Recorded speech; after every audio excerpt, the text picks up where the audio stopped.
नमस्कार. जय श्रीकृष्ण. श्रीकृष्ण चैतन्य प्रभु नित्यानंद श्री अद्वैत गदाधर श्रीवासदि गौर भक्त वृंदा. Illuminating text 33, text 34 and text 35 of chapter 2, Daksh curses lordship of 4th canto, the creation of the 4th order of Srimad Bhagavatam. Text 33 Maitreya उवाच तस्यैवं वदतः शापं भृगोः स भगवान् भवः निश्चक्राम ततः किञ्चिद विमना इव सानुगः. The sage Maitreya said, when such cursing and counter-cursing was going on between Lord Shiv's followers and the parties of Daksh and Bhrigu, Lord Shiv became very morose. Not saying anything, he left the arena of the sacrifice, followed by his disciples.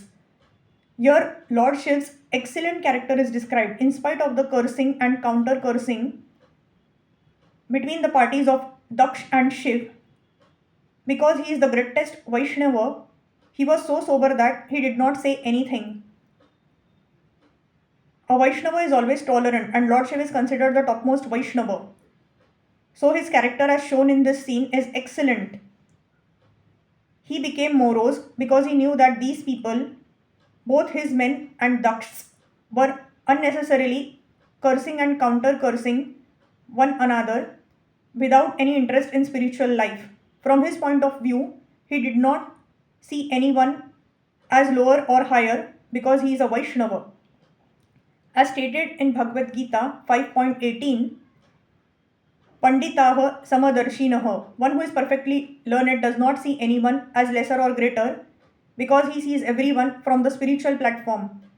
Thus, the only alternative left to Lord Shiv was to leave in order to stop his follower Nandishvara as well as Bhrigu Muni from cursing and counter-cursing in that way. Text 34. Te api विश्वसृजः सत्रं सहस्रपरिवत्सरान् संविधाय महेशवास यत्रेज्य ऋषभो हरिः. The sage Maitreya continued, O Vidur, all the progenitors of the universal population thus executed a sacrifice for 1000 years.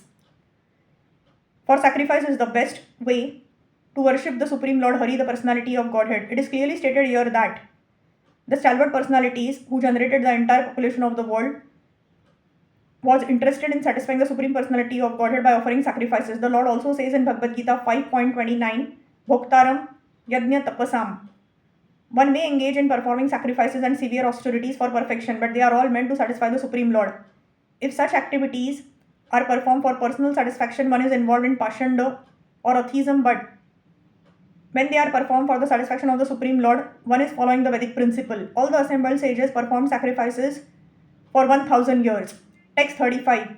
Aplutyavabhrutham yatra ganga yamuna yan vita virajenatmana sarve swama swama dhama yayustataha. My dear Vidur, carriers of bows and arrows, all the demigods who were performing the sacrifice took their bath at the confluence of the Ganges and the Yamuna after completing the Yajna sacrifice. Such a bath is called Avabhrutha Snan.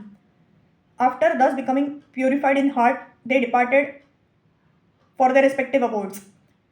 After Lord Shiv and previously Daksh left the arena of sacrifice, the sacrifice was not stopped. The sages went on for many years to satisfy the Supreme Lord. The sacrifice was not destroyed for want of Shiv and Daksh, for the sages went on with their activities. In other words, it may be assumed that if one does not worship the demigods, even up to Lord Brahma and Shiv, one can nevertheless satisfy the Supreme Personality of Godhead.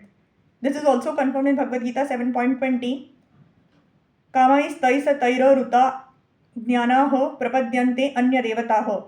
Persons who are impelled by lust and desire go to the demigods to derive some material benefit. Bhagavad Gita uses the very specific words nasti buddhiha, meaning persons who have lost their sense or intelligence.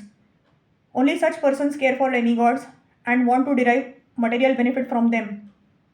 Of course, this does not mean that one should not show respect to the demigods, but there is no need to worship them. One who is honest may be faithful to the government, but he does not need to bribe the government servants. Bribery is illegal. One does not bribe a government servant, but that does not mean that one does not show him respect. Similarly, one who engages in the transcendental loving service of the Lord does not need to worship any demigod, nor does he have any tendency to show disrespect to the demigods.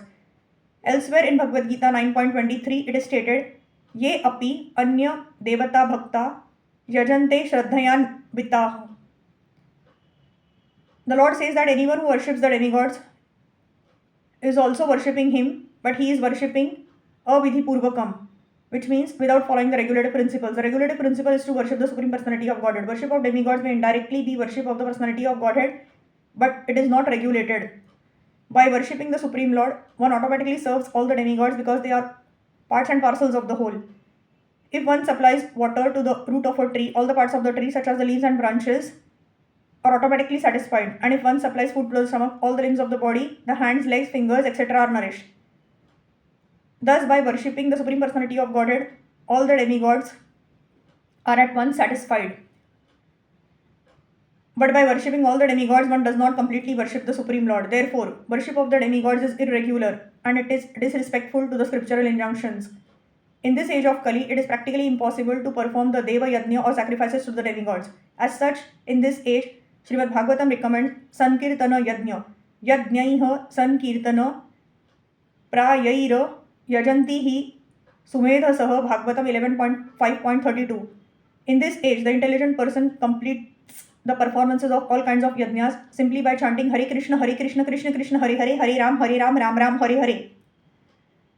Tasmin tushte jagata tushtaha. When Lord Vishnu is satisfied, all the demigods who are parts and parcels of the Supreme Lord are satisfied. Thus end the Bhakti Vedanta purports of the 4th canto, 2nd chapter of the Srimad Bhagavatam entitled Daksh Curses Lord Shiv.